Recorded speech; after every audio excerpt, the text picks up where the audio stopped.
এই যে আমরা মসজিদে আসি জুমার দিনে, এই জুমার দিনে মসজিদে আমরা যারাই মসজিদে আসতেছি, ইমাম সাহেবকে দেখার সময় নাই।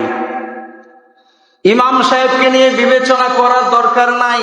ইমামের দায়িত্বে কি বয়স্ক লোক আছে না কম বয়স লোক আছে, এটা নিয়ে চিন্তা করার দরকার নাই। মসজিদে ঢুকবো, ইমামের ছাত্র হয়ে ঢুকবো। কথা বলেন ঠিক কিনা?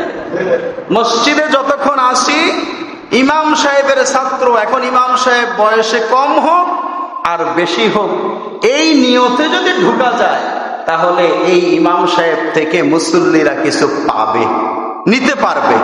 আর যদি মনে করে আমি তো বয়সে অনেক বড়, আমার অনেক কিছুই বেশি ওনার চাইতে, সুতরাং ওনার সব কথা আমার মানা লাগবে কেন, সারা বছর ওয়াজ শুনতে পারবে, একটা আমলও নিজের মধ্যে নিতে পারবে না।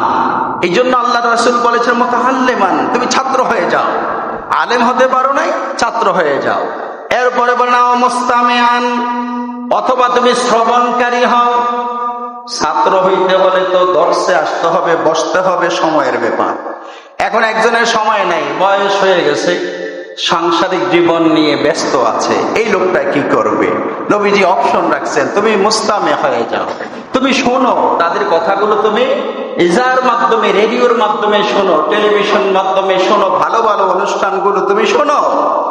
অথবা এখন বর্তমানে ডিজিটাল সময় আমাদের মোবাইলের ভিতরে ভালো ভালো কথা শোনা যায়, যদি আমরা ভালো ব্যবহার করি। এই জন্য নবীজি বলেছেন তুমি মুস্তামিআন, আলেমের কথাগুলো তুমি শোনো। আও মুহিব্বান লাহুম, শোনারও তোমার সময় নেই, সারাদিন ব্যস্ত। এক নাম্বার হলো আলেম হও, আলেম হতে পারো নাই, আলেমের ছাত্র হও। ছাত্রত্ব তোমার হওয়ার সময় নাই, তুমি ওনার কথাগুলো শোনো, যেভাবে পারো শোনো। শোনারও তোমার টাইম নাই, সারাদিন ব্যস্ত, তাহলে তুমি অন্তত পক্ষে আলেমকে মহব্বত করো। সুবহানাল্লাহ বলেন। আল্লাহর হাবিব বলেন ওয়ালা তাকুনিল খামিসা ফাতাহলিকু, পঞ্চম নাম্বার হইও না। এক নাম্বার নবীজি বললেন আলেম হও, 2 নম্বরে ছাত্র হও, 3 নম্বরে শ্রবণকারী হও, 4 নম্বরে আলেমকে ভালোবাসো, 5ম নম্বরে নবীজি বলেন হইও না। কারণ 5ম নম্বরে হইতে গেলে তোমার মুসিবত আছে, তুমি ধ্বংস হইয়া যাইবা। কার কথা? 4র্থ নম্বরে বললেন আলেমকে ভালোবাসো।